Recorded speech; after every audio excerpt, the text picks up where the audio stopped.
তারা যেন আপনি নবীজিকে ভালোবাসে। কাকে ভালোবাসতে হবে? ওই নবীজিকে ভালোবাসেন যে এই নবীজি তোমার জন্য সব করেছেন। কি করে নাই, কি করে নাই, সব নবীজি তোমার জন্য করে দিল। জীবনটাকে দিয়া দিল উম্মতের জন্য, দেশের জন্য করে।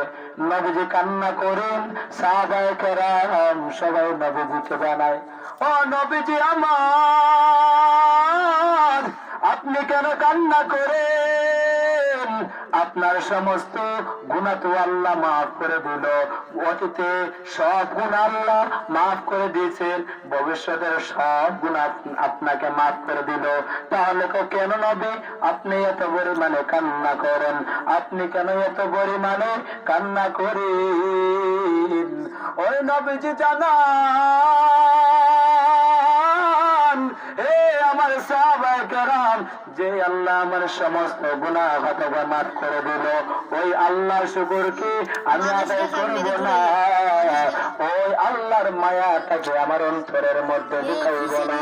ওই আল্লাহর শুকর আদায় করিয়া আমি নবীজি আর বেশি পরিমাণে কান্না করি। সুবহানাল্লাহ। এরে নবী আশিক উম্মতের দল, একটু ভালো করে শুনবেন। এই দুনিয়ার মধ্যে আজকে কার জন্য এত পাগল হয়ে গেল? কয়েকদিন পূর্বে একটা ঘটনা তাকে দেখো না, সন্তান তার মাকে হত্যা করে ফ্রিজের ভিতরে ঢোকা রাখিয়া দিল, রাখছে না?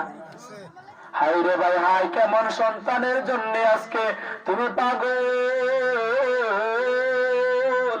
যে সন্তান তুমি বাবা বলে স্বীকার করতে চাই না, যে সন্তান তুমি বাবা বলে স্বীকার করতে চাই না, যে সন্তান তুমি মা বলে স্বীকার করতে চাও না, যে সন্তান আজকে ওই প্রেমিকার পিছনে পড়ে মাকে ভুলে যায়, বাবাকে ভুলে যায়, ওই সন্তানের পিছনে আজকে তুমি পাগল হয়া তুমি তোমার জিন্দেগি সব বরবাদ করে দিলা। তুমি তোমার সমস্ত আমল বরবাদ করিয়া দিলা।